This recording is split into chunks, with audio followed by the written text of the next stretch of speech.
Hi YouTube, welcome to another edition of Horror Hands. And as I'm sure most of you are aware, I watch all kinds of horror movies. Good ones, bad ones, terrible ones, disgusting ones, amateurish ones, whatever. I will always give them the time, and in most cases I can find something of merit in the film. But I watched one a couple of days ago, and I gotta say, I hated the very fabric of this movie. It was a nightmare to get through, quite frankly. I was watching it, not enjoying it, having a very hard time with it, and got 50 minutes into the movie, saw that there was another 50 minutes to go, and I thought, I can't do it. I can't watch this anymore. I'm absolutely hating it, and I switched it off. And as far as I was concerned, I was done with the movie, and I was going to come on here and tell everyone how much I hated it. And a couple of days went by, and I thought, let me just finish the other half of this movie, because I can't come onto YouTube and bash it without watching the whole film. People are going to draw criticism on me, quite rightly, and say you can't slate this film if you didn't watch the whole thing, which I agree with. So I went back and I watched the other half of the film, and it didn't get any better. It was just a nightmare of a movie experience, and I hated every moment of it.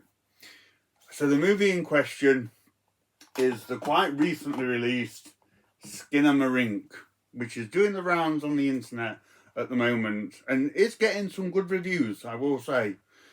Gotta say, I just hated everything about this movie. It was, as I say, nightmarish to get through.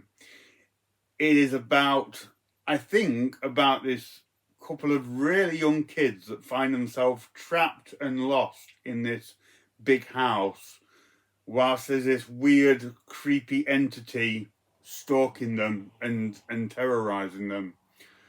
But Skinamarink plays out in a very bizarre way. It is really poor quality, very scratchy, very grainy, and is filmed entirely using these really off-kilter, strangely angled shots. So everything in the movie is like this. It's filmed on the floor, looking up at the ceiling, focusing on the corners of the room, off-slanted camera that's grainily looking into the darkness. And this is entirely what the movie is made up of. These are not just fleeting shots that I've captured. These are prolonged, extended camera angles that are used to tell the story. You never actually see the kids. You never really see any kind of entity. You can faintly hear the kids talking in a garbled fashion, and you can hear other things going on, but it's just very out of focus, off-centered, and bizarre. And I just found it to be a really, really difficult experience to get through. Not only that, but it also committed a big sin in horror, which was it was just boring. There were too many long shots and too many times of things just not happening and things just leaving you to guess what happened. There were a couple of kind of creepy, scary moments, but they weren't really all that well done. It was just kind of low quality jump scares, nothing really sort of cleverly built up to or anything like that. So yeah, just the closest I can say to having a nightmare on screen was my experience of Skinamarink. Now, I always give people credit for doing something different, and this movie certainly was different. I've never seen a film look or play out like this. But I would suggest that is probably the case because it is so difficult to watch this movie and get anything from it. That is the reason why movies aren't filmed like this. Now, had this have been a short, maybe half an hour, 45 minutes, I think this would have been an interesting piece of work that you could have drawn some things from and maybe made some conclusions of. But at an hour and 40 minutes, in my opinion, it's way too much to ask for of a film that's this nightmarishly presented to sit through and really get any kind of enjoyment from.